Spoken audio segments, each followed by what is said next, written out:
जी का स्वाध्याय हम सभी कर रहे हैं। पार्ट 3 चल रहा है। मंगलाचरण से शुरू करेंगे।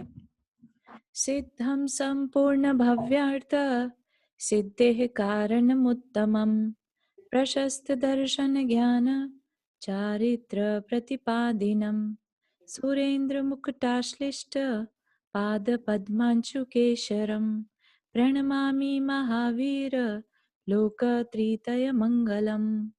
मंगलम भगवान वीरो मंगलम गौतमो गणी मंगलम कुंद कुंदाद्यो जैन धर्मोस्तु मंगलम। नमो अरिहंताणम नमो सिद्धाणम नमो आयर्याणम नमो उवज्झायाणम नमो लोए सवसाहुणम। पंच परमेष्ठी भगवान की जय। सभी प्रकार के पापों का 45 मिनट के लिए त्याग करके आप सभी 9 बार नमोकार मंत्र पढ़ लें।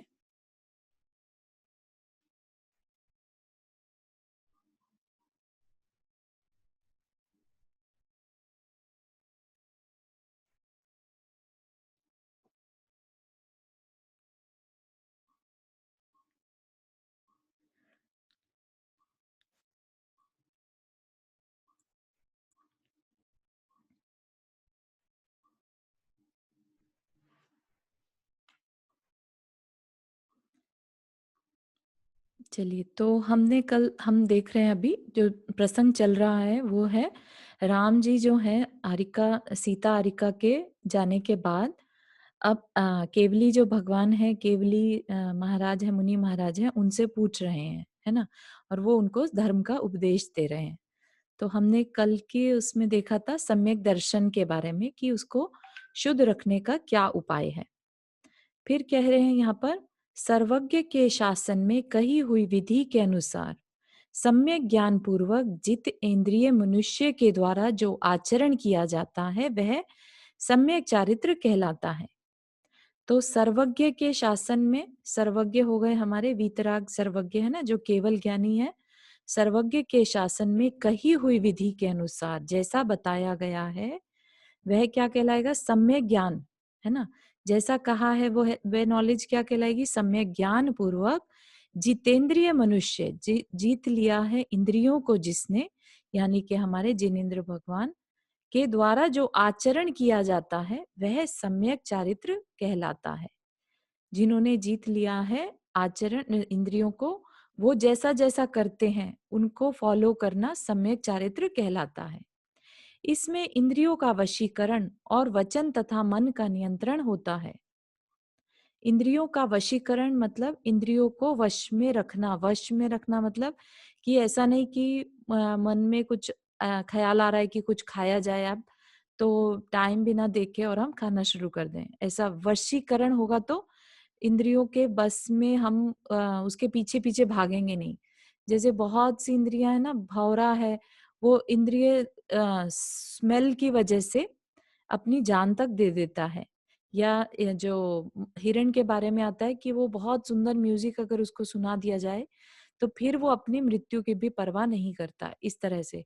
तो जो बहुत ज्यादा इंद्रियों के वश में होते हैं तो उनका मरण निश्चित ही है। इसलिए यहाँ पर क्या कह रहे हैं कि अगर कर्मों से छूटना है तो इंद्रियों को वश में करना होगा।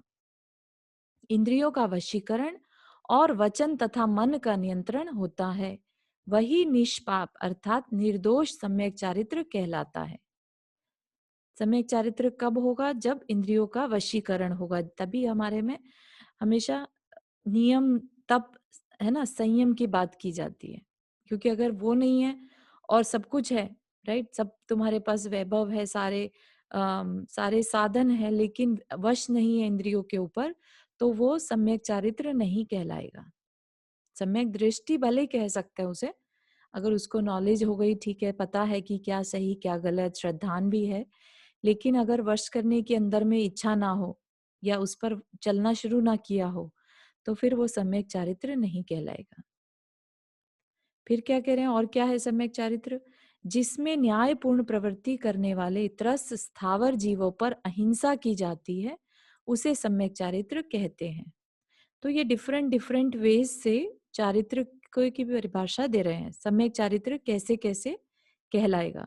और अगर हम सबसे ऊपरी इस अहिंसा को रख दें तो उसके अंदर सभी चीज़ें एक साथ आ जाती हैं, है ना? लेकिन एक चीज़ को बताने के अलग-अलग तरीके हैं, जिसको एक्सप्लेन करके वो बता रहे हैं कि और कैसे सम्यक चारित्र है, जो न्यायपूर्ण प्रवृत्ति करे और त्रस स्थावर जीवों पर अहिंसा। त्रस जो मूव कर सकते हैं और स्थावर जो मूव नहीं कर सकते ऐसे जीवों पर, तो टोटल सारे ही जीव आ गए इसमें, है ना? त्रस आ गए 2 इंद्रिय से लेके पंचेंद्रिय, और स्थावर में आ गए सारे 1 इंद्रिय। तो सभी जीवों पर अहिंसा की जाती है।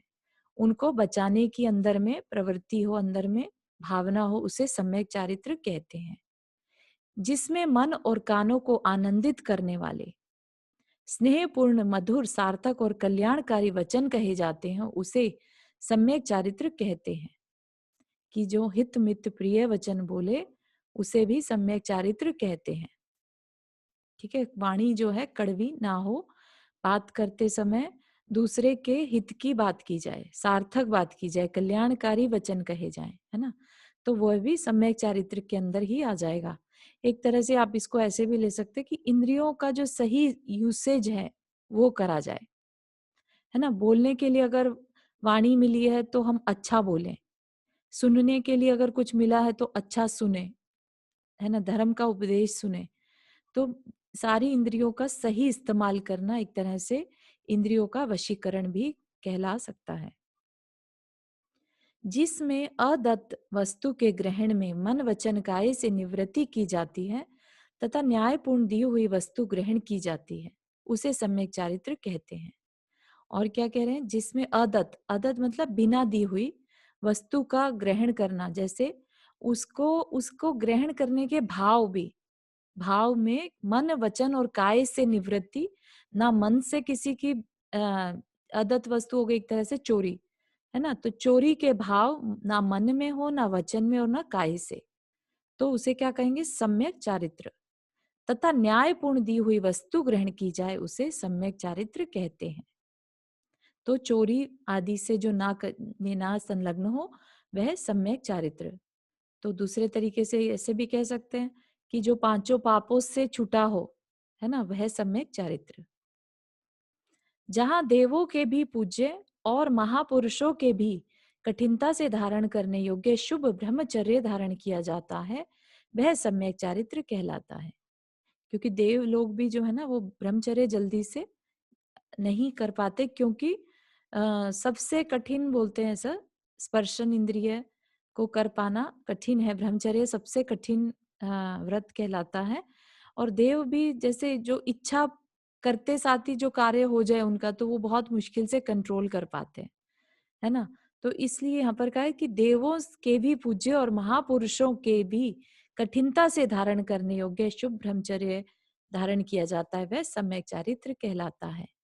और क्या है? जिसमें मोक्ष मार्ग में महाविघ्नकारी मूर्छा के त्याग पूर्वक परिग्रह का त्याग किया जाता है, उसे सम्यक चारित्र कहते हैं। अब परिग्रह आ गया।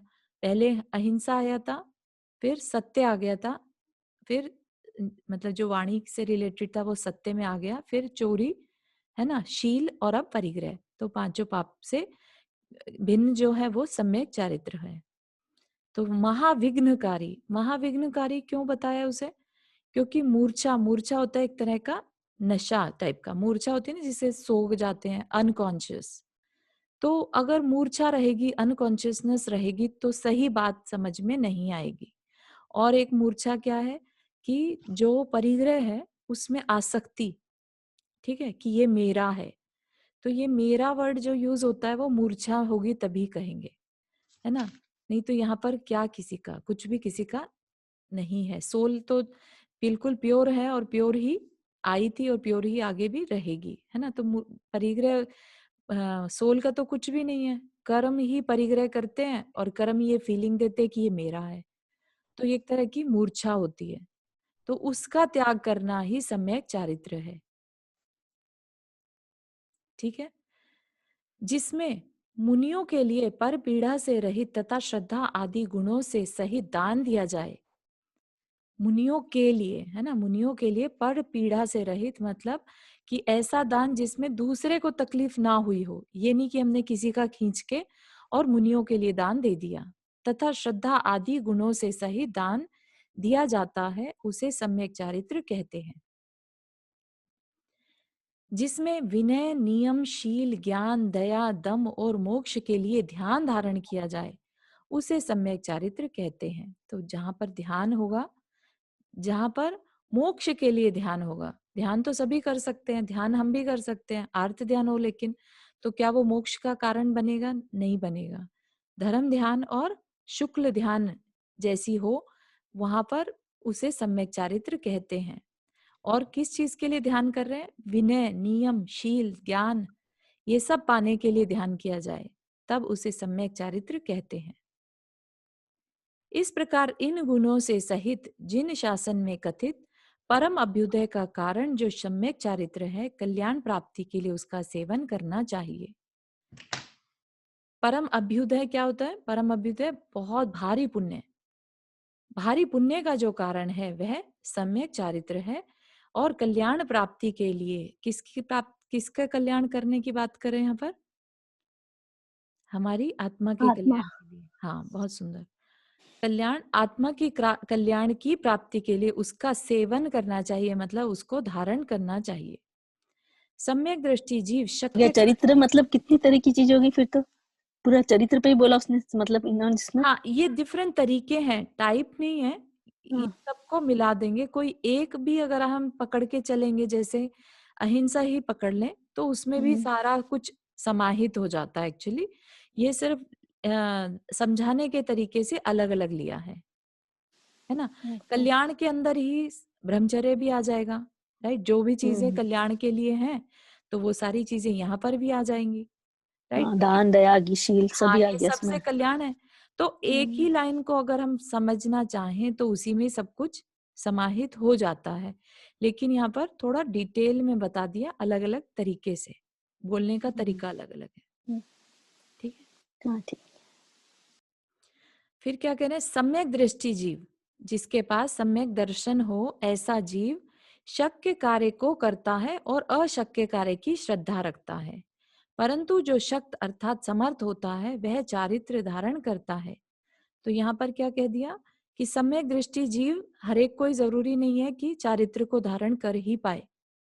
चारित्र धारण करना शक्ति और अशक्ति, उसके पास शक्ति है तो करेगा, शक्ति नहीं है, अभी उसको लगता है कि शक्ति नहीं है मेरे अंदर, तो सिर्फ श्रद्धा करेगा। जैसे कि हम उपवास है, जैसे हम बहुत ज्यादा उपवास नहीं कर पा रहे हैं, हमें अपने अंदर शक्ति अभी नहीं नजर आ रही है, तो हम उस पर श्रद्धान रख सकते हैं कि हाँ, ये ही मार्ग ठीक है ना। सारे दिन भर खाते रहने का मार्ग अच्छा नहीं है, उपवास वाला मार्ग अच्छा है, भले ये भाई हम कर नहीं पा रहे हैं। ठीक है। तो ऐसे ही वो कार्य कर, जितना कर पा रहा है करेगा, और जितना नहीं कर पा रहा है उसकी श्रद्धा रखता है। लेकिन चारित्र किसको कहेंगे फिर? जो समर्थ है और कर रहा है, वो चारित्रवान कहलाएगा, कि उसके पास सम्यक दर्शन, सम्यक ज्ञान और सम्यक चारित्र भी है। जिसमें पूर्व उक्त समीचीन महागुण नहीं है, उसमें सम्यक चारित्र नहीं है, और न उसका संसार से निकलना होता है। तो अब जो भी हमने अभी अभी कारण जाने सम्यक चारित्र के, जैसे ही अहिंसा, ब्रह्मचर्य, है ना, अपरिग्रह या कल्याण या ध्यान, ये सब, तो जिसमें ये महागुण नहीं है, राइट, तो क्या कह रहे हैं कि उसमें सम्यक चारित्र नहीं है, और उसका संसार से निकलना पॉसिबल भी नहीं है, वो यहीं पर भटकता रहेगा। तो इसको हम दूसरे तरीके से कहें तो संसार से पार निकलने के लिए सम्यक चारित्र एकमात्र कारण है। अगर हम सब कुछ हमने जान तो लिया सब कुछ, लेकिन उस पे एक्ट नहीं किया, राइट, तो कैसा उसमें से हम पार तो नहीं पा सकते ना। ठीक है, हमें नॉलेज हो गई कि हाँ, ये तरीका है संसार से निकल पाने का, राइट। हम एक जगह पर जैसे खड़े हैं, राइट, और अब हमें जाना है, लेकिन हम आगे कदम ही नहीं बढ़ा रहे हैं, तो क्या हम पार हो जाएंगे वहां से? नहीं हो पाएंगे। हालांकि हमें रास्ता पता है, लेकिन हमने कदम बढ़ाना शुरू नहीं किया। तो यहाँ पर ये क्या कह रहे हैं कि संसार से पार होना है तो कदम तो बढ़ाना ही पड़ेगा। ठीक है।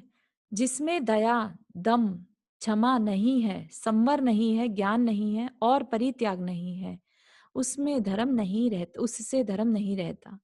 तो दया जैसी चीज़ ही नहीं है, तो कैसे कह सकते हैं कि वो अहिंसक है ना? दया है तो हम कह सकते हैं कि हाँ, वो अहिंसा का पालन कर रहा है। दम मतलब दमन करना, अपनी इंद्रियों का दमन करना, अपनी इच्छाओं को कंट्रोल में रखना, दमन। क्षमा, है ना? जिसमें क्रोध कम होगा वो क्षमा कर पाएगा। जिनमें ये सब चीज़ें नहीं हैं, तो वो उसमें धर्म भी वहाँ पर धर्म भी नहीं है। ऐसा कह रहे हैं, ठीक है? समझने वाली चीज़ है कि ये सब चीज़ें पहचान है। जो मूर्ख जिसमें धर्म के लिए हिंसा, झूठ, चोरी, कुशील और परिग्रह का आश्रय किया जाता है, वहाँ धर्म नहीं है।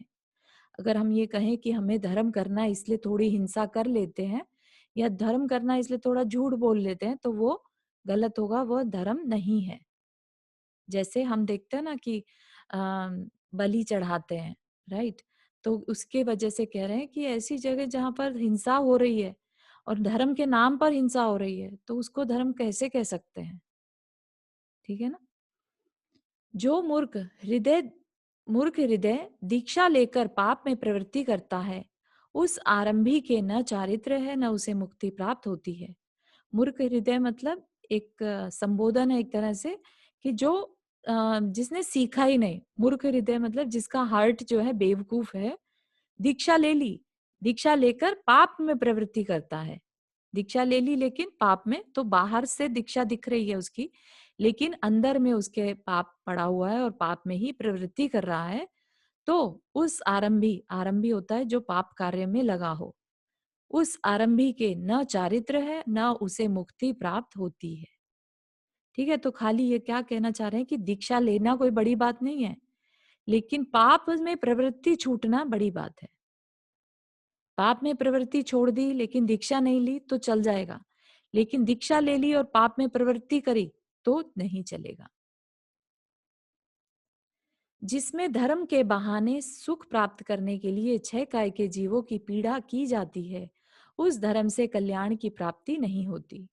यहाँ पर फिर से वही बात है कि धर्म के बहाने सुख प्राप्त करने के लिए, कि धर्म को दाव पे लगा दे कि हमें सुख मिल जाए उससे, और फिर हम क्या करें, छह काय के जीव, छह काय में षट काय के जीव कौन होते हैं, पांच स्थावर और त्रस, तो वो षटकाय के जीव होते हैं। तो सारे जीव बेसिकली, तो सभी जीवों को पीड़ा पहुंचाई जाए, उस धर्म से कल्याण की प्राप्ति नहीं होती, है ना? जहां किसी दूसरे, तो दया, अहिंसा, इन सब की सर्वोपरिता है यहाँ पर, कि दूसरे जीवों को कहीं से भी हमारे मन वचन काय से पीड़ा ना हो, ऐसा धर्म हमें फॉलो करना है। उस धर्म से कल्याण नहीं होगा जहां पर मन वचन काय से हमारे कहीं से भी कृत कारित अनुमोदन से जीवों को पीड़ा होती हो।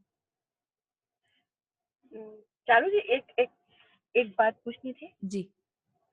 तो जैसे जैसे अभी आप समझा रहे हो कि जैसे सिर्फ धर्म पालने से नहीं होता, राइट? हम्म। लेकिन दूसरों की सेवा, तो जैसे अगर हम कोई ऑर्गेनाइजेशन में काम करते हैं या जैसे कोई कैंसर में हम डोनेशन देते हैं, जी। तो ये भी पुण्य में आता है और ये भी हाँ, धर्म में माना जाएगा?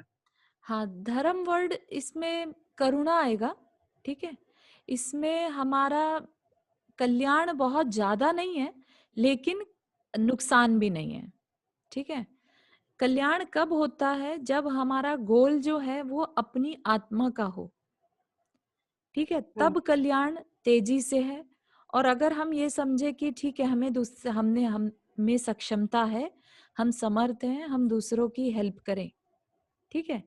तो हम्म। इसमें क्या चीज मिसिंग हो गई, यहाँ पर अपनी पहचान हमने मिस कर दी, ठीक है ना? अपनी आत्मिक भावना से दिया हो हाँ, वो ठीक है, और हाँ, अदरवाइज तो फिर दिखाना अपन ने दिया दान, बस अपन उसमें हाँ, खुश तो वो मिली है। करुणा दान की कैटेगरी में हाँ, आ करुणा जाता है दान है। ऐसे में। हाँ। उसमें पुण्य मिलता है, मना नहीं कर रहे हैं, हाँ, लेकिन पुण्य तो कैटेगरी मिलेगा जो ही। है वो कम होगी, थोड़ी होगी, ठीक है ना? ऐसे ही अगर आप कहीं पर किसी को ज्ञान दान देते हैं, लेट से, हम्म। और उसको कहते हैं कि नहीं, हमें आत्म कल्याण करना है, ठीक है, ये संसार से हमें पार होना है ना, यहाँ पर रहना हमारा गोल नहीं है, तो अगर वो आपके कहने अनुसार चल भी जाए, ठीक है, थोड़े से ज्ञान दान से उसका जीवन पलट जाए, तो वो ज्ञान दान का जो पुण्य होगा ना, वो बहुत बड़ा होगा। क्योंकि एक सोल को आपने इस संसार में भटकने से बचा लिया, हम्म, ठीक है। और जो कैंसर पीड़ित हैं, आपने उनकी हेल्प तो करी, लेकिन क्या आप उन्हें संसार से बचा पाए? नहीं, राइट? क्योंकि उनको ये नहीं पता कि ये संसार क्या है ना? यहाँ पर भटकना हमारा कार्य नहीं है। उस तरह की जानकारी उनको नहीं मिल पाई। तो हेल्प तो करी आपने उनकी, तो इसलिए करुणा दान की कैटेगरी में तो आएगा, पुण्य भी मिलेगा। बस उत्कृष्टता ज्ञान दान की है, जहाँ पर किसी की आत्मा का कल्याण हो सके, ओके, ओके। ठीक है? इसीलिए हमारे यहाँ पर धर्म से जुड़कर जो दान दिया जाता है, देव शास्त्र गुरु के लिए जो दान दिया जाता है, उसको उत्कृष्ट मानते हैं, क्योंकि गुरु जो हैं वो ऑलरेडी अपनी आत्मा के कल्याण के लिए निकल पड़े, ठीक है ना? अब अगर हम लेट से उन्हें औषधि दान देते हैं या आहार दान देते हैं, वसति का दान देते हैं, तो वो अपनी आत्मा के कल्याण के कार्य को और अच्छे से कर पाएंगे। समझ रहे हैं आप? चाहे वो कोई ब्रह्मचारी भैया हो, कोई दीदी लोग हों, जो इस तरफ लगे हैं, आप उनकी सेवा अगर कर पाएं, तो समझिए कि आप बहुत बड़ा दान दे रहे हैं। किसी भी जीव की आत्मा को इस संसार से बचाना, ये समझिए सबसे बड़ा दान है। इसीलिए अपने में सुपात्र दान को बहुत बड़ा दान बताया है। आप सोचिए कि भोग भूमि क्यों मिल जाती होगी सुपात्र दान करने पर, है ना? तो दान मतलब जो हम अपने धर्म में डोनेशन देते, राइट? धर्म में डोनेशन समझ के, सोच समझ के, कि किसी ज्ञानी को, किसी ज्ञानी को जो धर्म के जो मार्ग में उत्कृष्ट होगा, ज्ञानी हो, जो धर्म है के ना? मार्ग पे। या फिर ऐसी जगह पर मंदिर बनवाने का विचार करना कि इस मंदिर में जाकर कितनों को ये इस चीज की नॉलेज मिलेगी कि हमें भी ऐसे ही बनना है, हमें भी ऐसे ही वीतराग भगवान की तरह बनना है, हम में भी शक्ति है। इस तरह के विचार आ सके, ऐसा सिर्फ भावना भाना अंदर में, है ना? तो इन चीजों से पुण्य बहुत मल्टीपल फोल्ड में इकट्ठा होता है। जैसे किसने खीर का दान दिया था ना, शालीभद्र था, हाँ, किसने दिया था? शालीभद्र और जैसे उसने सिर्फ एक ही अकृत बार दान दिया पुण्य, और हाँ दो सिर्फ अलग-अलग नाम आते हैं, अकृत हाँ पुण्य और शालीभद्र। हाँ, तो उसको एक ही उन्होंने बार में सिर्फ स्वर्ग मिल एक जाती है। हाँ, मुनि महाराज को दान दिया था, आहार दान, वो- तो उसी से ही उनका कल्याण हो गया। हाँ, मतलब उसने कभी जिंदगी में खाई नहीं थी, उसके लिए थी उतनी सी बनी थी और उसको भी उसने दे दिया था। दान दे दिया, तो हाँ, दान दे दिया उसकी था। उसकी वजह से उसको अतिशय पुण्य बंद हुआ हाँ और वो देव हाँ बना। तो हाँ। इस तरह से जो अतिशय पुण्य इकट्ठा होता है ना, वो आत्मा के कल्याण के लिए है। लेकिन जो आप कह रहे हैं कि हम कैंसर को किसी भूखे को खिला दें, तो उस वो भी करना चाहिए, वो तो क्योंकि वो बहुत अच्छा करुणा है क्या। दान है ना? सोचिए, हर एक कोई तो आत्मा के लिए कल्याण के लिए रेडी नहीं है ना, तो इसका ये मतलब नहीं है कि आप उनको दान देना बंद कर दें, या है तो ना? वो तो शुभ भावों में आएगा, धर्म बुद्धि में नहीं आएगा वो। अगले हाँ, हाँ, हाँ, अगले भाव धर्म में बुद्धि आपका में साथ नहीं आएगा देगा ना, ये उनके। भी तो है। हाँ, क्योंकि क्या है ना, अपने हार्ट को हम कठोर भी नहीं कर सकते। अगर किसी को देखकर हमें अंदर में करुणा आ गई, तो हमें दान वहीं की वहीं कर देना चाहिए, ठीक है? और करुणा आनी ही चाहिए। जो सही सम्यक दृष्टि है ना, उसको करुणा आएगी ही आएगी। तो ये सब दान की मतलब ये सब कैटेगरीज हैं, राइट? अगर जी, जैसे हम कैटेगरीज है। करुणा दान में अलग अलग चीजें यस, आती हैं, अक्षय दान में अलग अलग चीजें आती हैं, राइट? यस, यस, बिल्कुल। वसति ज्ञान क्या है चारू? वसति का दान होता है आवास दान, मतलब जैसे कुछ के रुकने की जगह है, बनवा दी किसी के जाए। अच्छा अच्छा। किसी के पास नहीं है, वो हाँ, रह नहीं पा रहा हाँ, है। घर, हाँ बेसिकली आप घर हाँ समझ सकते हैं, हाँ लेकिन वो घर नहीं हाँ। कहलाता। वसति का एक तरह से शेड बेसिकली उनके लिए, ओके। है ना, वैसा। या बस्ती रहती है छोटी सी हाँ, ऐसे हाँ, छोटी सी। ऐसा, ठीक है। हम्म, चलें आगे मतलब चलें। 18 पापों का जो त्याग वो करते हैं ना अपन, तो वही हो गए। हम्म, प्रणातिपात मशा वो मैथुन, परिग्रह, क्रोध, मान, माया, लोभ, हाँ जी, परित्याग, यही सब हुए ना, यही तो उसको। यही सब में आ गया, हाँ जी। हाँ, तो वो तो चारित्रवान हो गया है ना। हाँ, बिल्कुल, हाँ हाँ, है ना? Thank you. तो जहां जीवों को पीड़ा ना दी जाए, वो ठीक है। जो मारना, ताड़ना, बांधना, आंकना तथा दोहना आदि कार्य करता है तथा गांव खेत आदि में आसक्त रहता है, उस अनाथ का दीक्षा लेना क्या है? इन सभी कार्यों में जो लगा रहे, वो दीक्षा भी ले ले तो क्या है, कोई फायदा नहीं है ना? तो आसक्ति बहुत बड़ा एक अवगुण है, है ना, गुण में नहीं कहलाएगा। आसक्ति होना कि ये मेरा है, ये मेरा है, और उसको चलाने के लिए फिर वो और कार्य करता रहे, है ना, बांधना, पशुओं को बांधना, दोहना आदि कार्य में लगा रहे, तो फिर दीक्षा लेने से क्या फायदा। जो वस्तुओं के खरीदने और बेचने में आसक्त है, स्वयं भोजन आदि पकाता है अथवा दूसरे से याचना करता है और स्वर्ण आदि परिग्रह साथ रखता है, ऐसे आत्महीन दीक्षित मनुष्य को क्या मुक्ति प्राप्त होगी। आत्महीन मतलब जिनकी दृष्टि आत्मा पर नहीं है ना, जो आत्मावान, जिन्होंने अपनी आत्मा को ही नहीं पहचाना भी, ऐसे मनुष्य को दीक्षा लेने के बाद भी क्या मुक्ति प्राप्त होगी। जो अविवेकी मनुष्य दीक्षित होकर मर्दन, स्नान, संस्कार, माला, धूप तथा विलेपन आदि का सेवन करते हैं, वे मोक्षगामी नहीं हैं, अर्थात उन्हें मोक्ष प्राप्त नहीं होता। ऐसा क्यों कहा होगा। दीक्षित होकर मर्दन, स्नान, संस्कार वगैरह करना आदि, विलेपन आदि करना को, क्योंकि वो दिगंबर नहीं रह गए ना। वो मना है उनको ही करना ना, इसको उनको जिन्होंने हाँ दीक्षा ले ली उनको ही सब।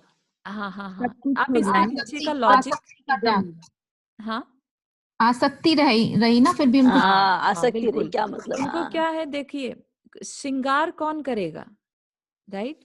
जिसको अपने शरीर की चिंता होगी कि हाय मैं अच्छा दिखूं, मैं संस्कार, तब संस्कार यहाँ पर क्या है, सजाना, संवारना, विलेपन, लेप लगाना, तो वो कौन करेगा जिसको कि ये समझ नहीं आ रही कि ये शरीर मैं नहीं हूं, है ना, ये शरीर मेरा कर्मों से मिला है, तो उसको उतना ही लालन पालन करना जितना कि तुम्हारे मोक्ष मार्ग के लिए या उनको जरूरी पता ही नहीं शरीर है आत्मा अलग है, इसलिए है वो ना, करते तो वो ही सजाएगा संवारेगा।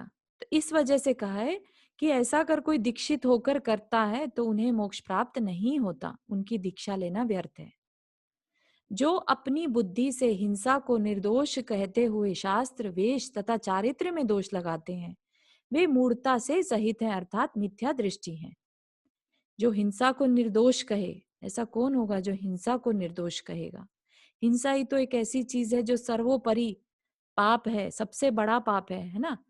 तो जो ऐसा कहे वो तो क्लियरली मिथ्या दृष्टि ही है। मिथ्या दृष्टि का समझ में आया ना, अभी वर्ड बहुत बार यूज हो चुका। अभी तो मिथ्या दृष्टि जिसको सही ज्ञान या सही जिसकी दृष्टि नहीं है। मिथ्या मतलब गलत दृष्टि, गलत जगह पर दृष्टि, गलत जगह दृष्टि मतलब हिंसा आदि पापों में ही जिसको अच्छा लगता हो, राइट। तो ऐसा मिथ्या दृष्टि जीव होगा। जो गांव में एक रात और नगर में 5 रात रहता है, निरंतर ऊपर की ओर भुजा उठाए रहता है, महीने महीने में एक बार भोजन करता है, मृगों के साथ अटवी में शयन करता है, उन्हीं के साथ विचरण करता है, भृगुपात भी करता है, मौन से रहता है और परिग्रह का त्याग करता है, वह मिथ्या दर्शन से दूषित होने के कारण कुलिंगी है तथा मोक्ष के कारण जो सम्यक दर्शन आदि उनसे रहित है। तो ये यहाँ पर क्या कह रहे हैं, बेसिकली बिना सम्यक दर्शन हुए अगर कोई दीक्षा ले ले और व्रत तपस्या आदि करता रहे तो उसका मोक्ष का कारण नहीं कहा जाएगा। सम्यक दर्शन का होना, अपनी आत्मा का पहचानना सबसे सर्वोपरि है किसी की दीक्षा के लिए। ऐसा जीव पैरों से चलकर किसी अगम्य स्थान अथवा मोक्ष को प्राप्त नहीं कर सकता। जो धर्म बुद्धि से अग्नि प्रवेश तथा जल प्रवेश आदि पाप करता है, वह आत्महित के मार्ग में मूढ़ है और दुर्गति को प्राप्त होता है। जो धर्म बुद्धि से अग्नि प्रवेश तथा जल प्रवेश आदि पाप करता है, धर्म बुद्धि से अग्नि प्रवेश का कारण मुझे नहीं मालूम, अगर किसी और को समझ में आ रहा है, बहुत जनरल सी चीज है। या तो ये हो सकता है, मतलब आई थिंक ये लोग, कई लोग ये कहते हैं ना, अग्नि में समाधि ले ली, हाँ जल। हाँ हाँ हाँ हाँ, वो ही लग रहा था। तो वैसा अगर कोई करे तो वह आत्महित के मार्ग में मूढ़ता है, दुर्गति को प्राप्त होता है, क्योंकि वो सिर्फ मरण को प्राप्त होगा, इसमें कहीं पर भी समाधि मरण का लेश मात्र भी नहीं होगा, है ना। और वो सोच क्या रहा है, मैं तो धर्म कर रहा हूं, ऐसा करके वो अग्नि में प्रवेश कर गया या जल में प्रवेश कर गया तो वो पाप होगा। आई थिंक सती प्रथा भी इसमें ही आती है, अपने जैनियों में हाँ सती प्रथा नहीं मानी जाती। हाँ।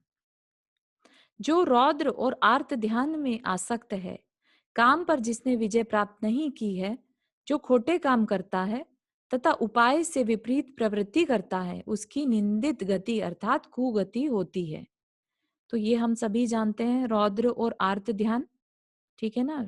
ये 2 ध्यान जो हैं दुर्ध्यान कहलाते हैं, बुरे ध्यान कहलाते हैं। रौद्र ध्यान बताया था, कोई बताना चाहेगा रौद्र ध्यान क्या है? हाँ, दूसरे को दुखी करने में देखते हुए खुशी होता है। हम्म, 4 तरह का था। हाँ। और आर्त ध्यान?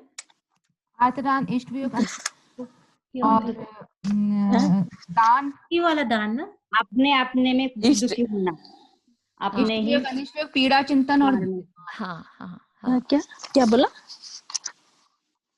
क्या मतलब बताया? इसका ध्यान रौद्र ध्यान, इष्ट इष्ट वियोग, अनिष्ट योग, पीड़ा चिंतन और निदान। बहुत सुंदर, हाँ जी, बिल्कुल ठीक। तो अगर हम इसको इन जनरल में जानना चाहें तो रौद्र ध्यान दूसरे को तकलीफ दे के खुश होना, और आर्त ध्यान अपने से रिलेटेड चिंता में लगे रहना। हमें नहीं पसंद आ रहा है, हाँ हाँ हमारे बच्चे के लिए अच्छा नहीं है, ऐसा ध्यान करते रहे, है ना। हाँ, अच्छा, तो दुखी रूप जो ध्यान है वो आर्त ध्यान, और दूसरे के दुख में प्रसन्नता होना रौद्र ध्यान। तो दोनों से ही हमारी कुगति होने वाली है ना। आर्त ध्यान में हो जाए तो कहाँ जाता है जीव? पशु पशु में, है ना। और रौद्र ध्यान हो तो नरक। बिल्कुल। तो ये दोनों ही गतियां क्या हैं, हमारे लिए कल्याणकारी नहीं है। तो ये दोनों ही ध्यान से हमें बचना चाहिए, ठीक है। और अपने बारे में जानना, हम कौन है, कहाँ से आए हैं, हमारा क्या कार्य है, कर्म सिद्धांत, कर्म थ्योरी क्या है, ये सब किस में आएगा? ये भी ध्यान है ना। ये सब जानना, इन पे चिंतन करना, धर्म ये ध्यान में आएगा, धर्म ध्यान। कर्म ध्यान कर्म है। ध्यान हाँ के जी, बहुत सुंदर। कि ये किस किस कारण से ऐसा हो रहा है, इस तरह का ध्यान करना बैठे बैठे, और कुछ नहीं तो बजाय चिंता करने के अगर हम ये ध्यान करें कि ये हमने कुछ बांधा होगा कर्म, आज मुझे उसका फल मिल रहा है, तो अभी के अभी हम आर्त ध्यान से धर्म ध्यान पर अपने विचारों को ला सकते हैं। और धर्म ध्यान जो है कल्याणकारी है, और आर्त ध्यान जो है अकल्याणकारी है। कल्याणकारी है। तो चॉइस अपनी है। एक क्वेश्चन था चारू, जैसे मान लो जैसे जीवन में बहुत चीजें चलती रहती हैं, तो कई बार ऐसा लगता है कि कोई ऐसा ध्यान करो जो पॉसिबल नहीं। सपोज जैसे कहीं पे मंदिर बनवाने की इच्छा कर लो, और उसमें ही ध्यान लगाओ कि हम ऐसे रथ चलवाएंगे, भगवान का करेंगे, भले ही उसका भविष्य में वो कभी पॉसिबल ही ना हो, जी। तो ऐसा कर सकते हैं क्या? हाँ, बिल्कुल कर सकते हैं। हम एक बात बताइए, हम 16 कारण भावना भाते हैं, क्या हमें पता है ना कि हम नहीं बन सकते, लेकिन फिर भी हम भाते हैं। किस लिए भाते हैं? क्योंकि भावना भाने से ही कल्याण है, भले ही हम उसे एग्जीक्यूट ना कर पाए, ठीक है ना। हम सब जीवों का कल्याण हो, क्या सब जीवों का कल्याण हम कर पाते हैं, या होता है क्या कल्याण? नहीं होता, लेकिन हम भावना भाते हैं। तो भावना अपने आप को एक तरह से डाइवर्ट रखने के कारण है, ठीक है ना। इसीलिए भावना भवनाशिनी बोला है। तो बहुत अच्छा है ये, तो अच्छे कार्य में मन को लगाए रखना कि हाँ मैं ऐसा मंदिर बनवाऊं, मैं इतना सुंदर बनवाऊं कि सब जो भी जा रहा है वहां पर उसको सम्यक दर्शन हो जाए, देखते साथ ही इतनी सुंदर प्रतिमा रखवाऊं वहां पर। तो बहुत बहुत पुण्य बंधन का कारण है ये। हाँ, क्योंकि मैंने कई बार देखा है जब भी आप अकेले हो तो आप चूज करते हो या तो आर्तराद में यस, चलो, ध्यान तो रहे। चॉइस इज कई बार योर्स। मन करता है कि चलो कोई नहीं, चलो ये सोचते हैं, हाँ, क्योंकि बहुत सुंदर, आप एक्चुअली ये किसी ना वेरी, किसी अदर चीज में यस, चले जाते हैं। बहुत सुंदर सोच है। एंटरटेन। करना चाहिए। इनफैक्ट लाइक मुनियों को आहार दूं, मुनियों जैसे बनूं, उनके जैसी चर्या करूं, समाधि मरण करूं, ये सब भावनाएं ही है ना। भले ही हम कर नहीं पा रहे हैं, लेकिन उनमें हमारी इच्छा है, हम उसे अच्छा मान रहे हैं, श्रद्धान है हमारा उसमें, तो करना चाहिए, ठीक है।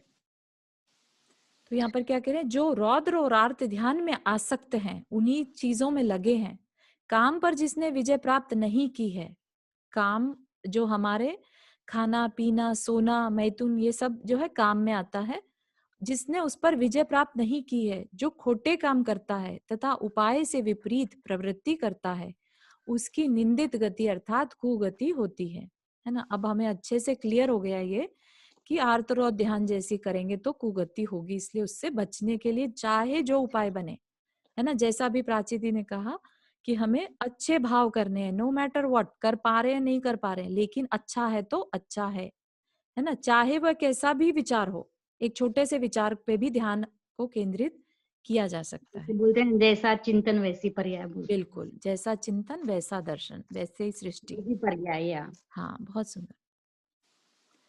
जो मनुष्य मिथ्या दर्शन से युक्त होकर भी धर्म बुद्धि से साधु और असाधु के लिए दान देता है, वह विपुल अभ्युदय को देने वाले पुण्य कर्म का बंध करता है। देखो कितना अभी आ गया ना, वही चीज जो हमने अभी अभी डिस्कशन में कर रहे थे कि चाहे हमारे पास मिथ्या दर्शन हो, हम मिथ्या दृष्टि हैं, लेकिन धर्म बुद्धि से हमने धर्म मानकर साधु और असाधु के लिए दान देता है, वह विपुल अभ्युदय, विपुल अभ्युदय मतलब भारी अभ्युदय, भारी पुण्य को देने वाला पुण्य कर्म का बंध करता है। यद्यपि ऐसा जीव स्वर्ग में उस धर्म का फल भोगता है, तथापि वह सम्यक दृष्टि को प्राप्त होने वाले फल के लाख में से 1 भाग के बराबर नहीं है। देखिए यहाँ पर क्या कह रहे हैं कि भले ही वो स्वर्ग में जाता है ऐसा जीव, तथापि सब बड़ा क्या है, सम्यक दर्शन पाना ज्यादा बड़ा है। ठीक है, यहाँ पे मिथ्या दर्शन होकर अगर दान करता है तो भी पुण्य अभ्युदय तो मिलेगा उसे, लेकिन अगर वो खुद सम्यक दर्शन पाले तो उस मिथ्या दृष्टि जिसने की दान दिया है और उसको पुण्य मिला, उस पुण्य से कहीं लाख गुना ज्यादा फल किसे मिलेगा, एक सम्यक दृष्टि को। सम्यक दृष्टि के बारे में ये बात है ना कि वो नियम से देव गति को पाता है। तो सोचो कि कितना बड़ा अभ्युदय, अब कितना बड़ा पुण्य बंध उसके होता होगा, है ना। जो मनुष्य उत्कृष्ट सम्यक दर्शन धारण करते हैं तथा चारित्र से प्रेम रखते हैं, वे इस लोक में भी प्रशंसनीय होते हैं और मरने के बाद देवलोक में प्रधान होते हैं। ठीक है, तो उत्कृष्ट सम्यक दर्शन सबसे मतलब कि जो अतिचार थे, याद होगा कल के बारे में पढ़ा था, शंका आकांक्षा आदि और भी जो दोष लगते हैं सम्यक दर्शन के, उनको अगर ना लगाया जाए तो ऐसा सम्यक दर्शन उत्कृष्ट सम्यक दर्शन कहलाएगा। और क्या करते हैं, चारित्र से प्रेम रखते हैं, चारित्र करने में इच्छा रखते हैं कि हम भी ऐसा करें, हम भी व्रत उपवास नियम भक्ति ये सब करें। वे इस लोक में भी प्रशंसनीय होते हैं और मरने के बाद देवलोक में प्रधान होते हैं, नियम से देवलोक जाते हैं। मिथ्या दृष्टि कुलिंगी मनुष्य बड़े प्रयत्न से क्लेश उठाकर भी देवों का किंकर बन तुच्छ फल का प्राप्त होता है। ठीक है, भावार्थ यहाँ पर देख लेते हैं। मिथ्या दृष्टि कुलिंगी मनुष्य यद्यपि तपश्चरण के अनेक क्लेश उठाता है, तथापि वह उसके फलस्वरूप स्वर्ग में उत्तम पद प्राप्त नहीं कर पाता, किंतु देवों का किंकर होकर हीन फल प्राप्त करता है ना। तो हमने देखा था 4 तरह के देव हैं। तो उनमें जो भवनत्रिक 3 प्रकार के देव हैं, वो कैसे बनते हैं, वो मिथ्या दृष्टि जीव जो होते हैं, जब तपश्चरण करते हैं, काय क्लेश करते हैं, शरीर को कष्ट देकर तपस्या आदि करते हैं, राइट, तो वो नीचे के देवों में देव बनते हैं, और जो ऊपर के देव हैं फिर उन्हें एक किंकर मतलब सेवक की तरह ट्रीट करते हैं। तो इसलिए वो क्या कह रहे हैं कि मिथ्या दृष्टि काय क्लेश करके स्वर्ग तो पा सकता है, राइट, देव गति तो पा सकता है, लेकिन इतना हीन बनेगा कि उसे सारा टाइम सेवकों की तरह कार्य करना पड़ता है। चारू एक क्वेश्चन था, ये ऊपर के देव होते हैं कल्पवासी, वो आपस में कम्युनिकेट करते हैं, भवनवासी और ज्योतिष और व्यंतरों से कम्युनिकेट करते हैं लोग? कर सकते हैं, हाँ, नीचे वाला ऊपर नहीं जा सकता, लेकिन ऊपर वाले नीचे आ सकते हैं। इनकी लिमिटेशन रहती है ना, हर एक देव की अपनी अपनी लिमिटेशन रहती है। ये मानुषोत्तर पर्वत से ऊपर नहीं जा सकते ना लोग। नहीं, देव वो मनुष्य के लिए लिमिट है, मानुषोत्तर हाँ। इनके लिए नहीं, लेकिन इनकी अपनी लिमिट रहती है कि कौन सा देव कितने स्वर्ग तक जा सकता है ऊपर में, ओके। उनसे संबंध बना सकता है, बात कर सकता है। तो भुवनवासी देव ये भी तो नहीं जा सकते ना, ये भी जा सकते हैं? ये भी जा सकते हैं, कोई देव इनका अच्छा। फ्रेंड हो तो लेके जा सकता है इनको अपने साथ, अच्छा। और इनसे कांटेक्ट भी ऊपर के देव बना सकते हैं, ऐसा कोई निषेध नहीं है। Okay, thanks. हाँ, सम्यक दृष्टि मनुष्य 7-8 भवों में मनुष्य और देव पर्याय में परिभ्रमण से उत्पन्न हुए सुख को भोगता हुआ अंत में मुनि दीक्षा धारण कर मुक्त हो जाता है। सम्यक दृष्टि मनुष्य 7-8 भवों में सिर्फ मनुष्य देव करता हुआ अंत में मुनि दीक्षा धारण कर अपने 8 कर्मों का नाश कर लेता है। वो कब होता है, जब सम्यक दृष्टि मनुष्य साथ में समाधि मरण भी करे। ठीक है, ये दैट्स एक रियली गुड, हमें हमें करना चाहिए फिर। हाँ, बिल्कुल, बिल्कुल। सोचिए कहाँ तो अनंत काल से भटक रहे हैं और कहाँ 7-8 भव सिर्फ। सोचिए किसकी महिमा है ये? सम्यक दर्शन और समाधि मरण की। ठीक है? तो इतना ईज़ी रास्ता बता दिया जिनवानी के थ्रू कि तुम्हें अगर अपना कल्याण करना है, तो सबसे ईज़ी वे है सम्यक दर्शन पालो और साथ में समाधि मरण, बस 2 चीज़। है ना? और समाधि मरण तो अभी कर नहीं सकते क्योंकि अभी तो हम मतलब जिस एज में हम हैं, तो हम नहीं मान सकते कि अभी हमारा समाधि मरण का समय आया है। तो क्या करो इतने तक समाधि मरण हो हमारा, ऐसी भावना निरंतर भाते रहो बस। ठीक है? तो फिर क्या होगा मरण समय में अपने आप परिणाम ऐसे हो जाएँगे कि सब कुछ छूटता चला जाएगा। समाधि मरण और कुछ नहीं है, बेसिकली परिग्रह, अपनी मूर्छा छोड़ देना। ये मेरा है, ये मेरे परिवार वाले हैं, ये मेरा शरीर है, ये मैंने इतना सब कुछ इकट्ठा किया था, ये सब से जो अपना मूर्छा है, अपनी आसक्ति है, वो छोड़ दो मरण समय, तो अपने आप हमारा कल्याण हो जाएगा। सोचो ये मूर्छा कितनी भयानक है ना? मूर्छा हमें संसार में अटका के रखती है और ये मूर्छा छोड़ दी अगर मरण समय, तो हम संसार से भी छूट जाएंगे। पर वो मरने के टाइम ऐसी भावना हो, समाधि मरण, चलो जैसे अभी हम स्टार्ट कर रहे समाधि मरण हो, लेकिन कभी ऐसा हो कि हम हॉस्पिटल में हो और हमारे शरीर में खूब वेदनाएं हो रही हो, उस टाइम पर ऐसी भावना का होना मतलब हाँ। ऐसे मैंने रिसेंटली अभी 1-2 केस मैंने अपनी फैमिली में देखे हैं हम्म, कि वो कोविड की वजह से हॉस्पिटल हाँ। में है, उनको दर्द हो रहा है और उनकी मतलब जो एक्सपायर भी हुए हैं तो बोलते हुए गए हैं, हम्म, लेकिन फिर भी उनको दर्द हो रहा है हम्म, और जबकि वो हमेशा से धर्म में है एंड ऑल दिस थिंग, लेकिन उस टाइम पर ऐसी भावना हो, ये भी तो एक वो है पुण्य कि है। कैसे हम उस चीज हाँ, को रख पाए। हाँ, तो ऐसा है इसमें सपना जी, क्या है कि जब जब भी हमें सही बुद्धि हो, विवेक हो, ठीक है? ऐसे में अगर हम मतलब मैं अपना एग्जाम्पल लूं, तो पहली बात तो समाधि मरण की भावना भाव, ठीक है? कि हमारा समाधि मरण हो। दूसरा, अपनी सत्संगति ऐसी रखो जो हमें, अगर हमें ये दिखाई दे रहा है कि हमारा मरण निकट आ गया, अकाल मरण होने वाला है और मरण निकट आ गया, तो तुम्हारे आसपास ऐसे लोग हों जो ऐसी परिस्थिति को समझकर आपको संबोधन दे कि अब कुछ नहीं बचा है, मरण निकट है, सब कुछ छोड़ दो, सबसे क्षमा मांग लो, ठीक है? तो ऐसी बात याद दिलाए और बिल्कुल शांत परिणाम से तुम शरीर को छोड़ सको, बस इतना कर पाओ, है ना? अब उस टाइम पे समाधि मरण तो पॉसिबल नहीं है कि कोई तुम्हें सब कुछ लाइक सारे प्रकार के आहार का त्याग करवा सकता है वो तुम्हारा मित्र है या संबंधी है। तो ये कम्युनिकेशन जरूरी है। अगर आपको कभी ऐसा दिखाई दे रहा है कुछ किसी के भी बारे में, तो उनको संबोधन देने की कोशिश करनी चाहिए, ठीक है? और अपने बारे में, अपने आसपास के और सगे संबंधी या जो हमारा सत्संग है, उनमें ये बात क्लियर करके रखनी चाहिए कि कभी हमारा ऐसा समय आए तो हमें संबोधन जरूर देना, है ना? तो धर्म साथ में जुड़ा रहे मरण समय तक, ये हमें भावना भाएंगे तो हो ही जाएगा। चारों इसकी कोई विधि भी होती होगी ना, जैसे हम विधि लोग को होती है। पता होना चाहिए ना ये चीजें। हाँ, हाँ, हाँ, विधि पेरेंट्स होती है, है। कोई भी है जिनको लेना भी है, तो हमें थोड़ा नॉलेज होना चाहिए इस चीज का। हाँ जी, हाँ जी, बिल्कुल है। इसका हमें कुछ बुक्स वुक्स है कि यहाँ पे, मतलब कि जैसे हम पता चले कुछ चीजें। हाँ, आई कैन ट्राई टू सी कि कुछ है अच्छा। समाधि मरण के लिए, हाँ मतलब आप किस उससे पूछ रहे हैं, लाइक कोई। हाँ, मतलब अंत के समय हाँ, में कोई अपने जैसे को ये जैसे चीज अभी क्या है कुछ ना, चीजें होती है जो सुना देते हैं, हाँ ऐसा हाँ, होता है पेरेंट्स ना। कैसे, तो किसी को भी काम में आ सकता है ना ये चीज। हाँ, हाँ, है हाँ, हाँ, है मेरे ठीक को है। नाम उस मेरे को पर नाम याद नहीं आ रहा है पर। उस पर ना हम एक मटेरियल इकट्ठा कर सकते हैं, हाँ हाँ ठीक है ना? जगह जगह बुक्स में मिलता जरूर है ये सब कुछ। हाँ। और मेन तो यही है कि धर्म की तरफ उनका जो इंटरेस्ट है वो बना रहे, हम्म। ठीक है ना?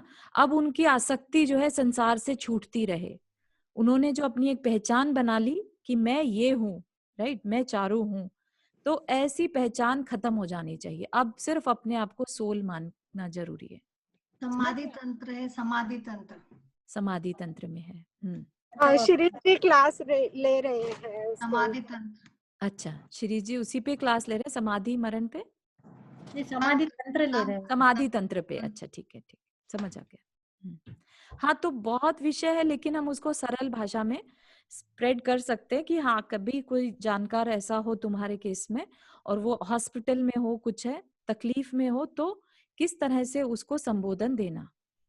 ठीक है ना, एक हर जगह हर एक को संबोधन देने वाले मिल जाएं जरूरी नहीं है, लेकिन अगर सब ज्यादा से ज्यादा लोगों को आता हो देना तो उसका कल्याण हो सकता है।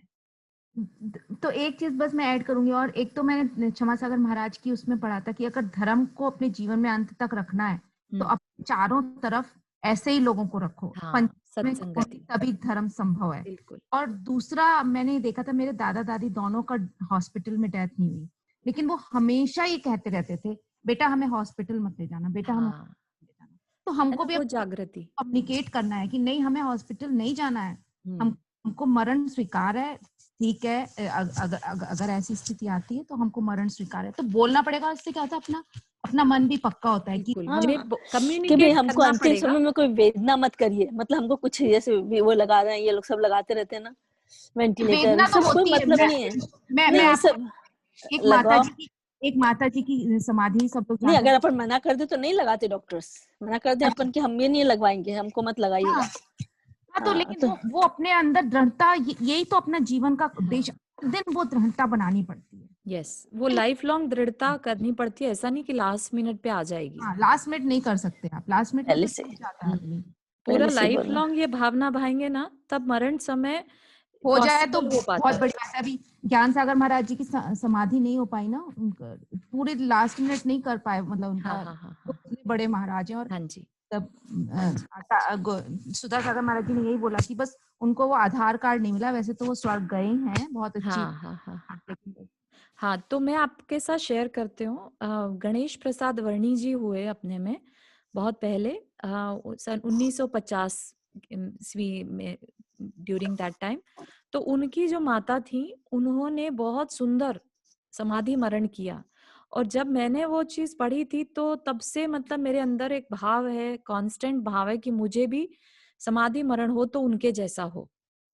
मतलब एक लेडी होके कैसे उन्होंने अपने आप समाधि मरण किया, वो देखने लायक था। बहुत सुंदर चिरौंजा वाह, बाई। वो चिरंजा आप बाई। शेयर कर सकते हैं हाँ चारू जी, जी? हाँ जी, जरूर करूंगी, और सभी चारू जी पढ़िए उसको। चिरंजी बाई, ठीक है, चिरंजी बाई। चिरंजा बाई, हाँ। हाँ, चिरंजी। मैंने देखा है गणेश प्रसाद जी वर्णी जी को। ओम नमो हाँ, सिद्धेभ्या करके उनका अंत हुआ था। अच्छा उमा जी, आपने देखा है उन्हें? हाँ, गणेश प्रसाद जी वर्णी जी को देखा है मैंने। बाप रे, अच्छा, बहुत सुंदर, क्या या बात है, वो क्या ईसरी बात में है। रहते थे ना। ईसरी में, हाँ, हाँ, हाँ, हाँ, उदासीन आश्रम में। हाँ, हाँ, हाँ, बहुत सुंदर, बहुत ही बढ़िया, या, बहुत अच्छे साधु रहे हैं। ठीक है ना, तो या, उनकी माता की जो समाधि थी वो एक एग्जाम्पल है जिसने मुझे बहुत ज्यादा टच किया था। And I am really want कि मेरी भी वैसे ही समाधि हो, वैसे ही सब चीजों से मोह छूट जाए। ठीक है ना, तो आई विल शेयर या, दैट। ठीक है, तो आप सब भी श्योर। भावना भाइएगा कि मरण समय हमारे सबके भाव सब छोड़ने के बने, है ना, किसी चीज का दुख ना हो, अटके किसी नहीं। चीज हाँ का अंदर में शल्य ना हो, किसी चीज की हाँ चुभन ना हो अंदर में, कि कि हम मैं ये छोड़ नहीं पाए, है ना, जी, या हमें ये मिला नहीं, है ना। समाधि मरण की भावना अपने आप में पाठ बहुत सुंदर है। दिन रात मेरे स्वामी भावना भाव, है ये ना, तो मैं हमेशा बोलती हूँ, रोज बोलती हूँ। है ना, बहुत सुंदर वर्डिंग्स है या, उसकी, वो याद रह जाए, बहुत है। या, चलिए आज के लिए इतना ही रखते हैं। काय में है ये। आपके साथ शेयर करेंगे पूर्णिमा जी। हाँ हाँ जी, हाँ ओके जी, आई अंडरस्टैंड, चलिए। आपके पास नहीं होगा। हाँ चलिए, चलिए। और किसी को कोई चलिए। प्रश्न यहाँ पर?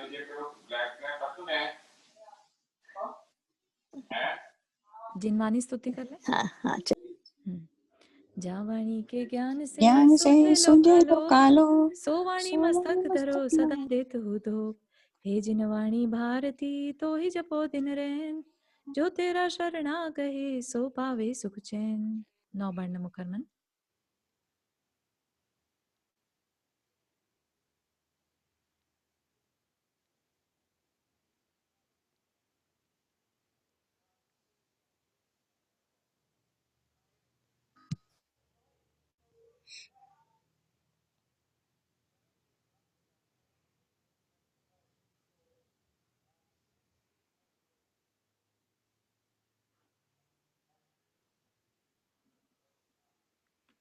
चलिए सभी को जय जिनेंद्र। कल मिलेंगे। कल जय वेंसडे जिनेंद्र। है थैंक यू और चारू। थर्सडे और फ्राइडे क्लास नहीं है। हाँ ठीक है, और मंडे हाँ से हम फिर 4:30 पे रखते हैं टाइम को। ओके ठीक है थैंक जी। हाँ हाँ ठीक है। चलिए जय जिनेंद्र। जय जिनेंद्र। थैंक चारू यू जी चारू। जय जिनेंद्र। You're सबको जय welcome. Jinendra. Thank you for joining.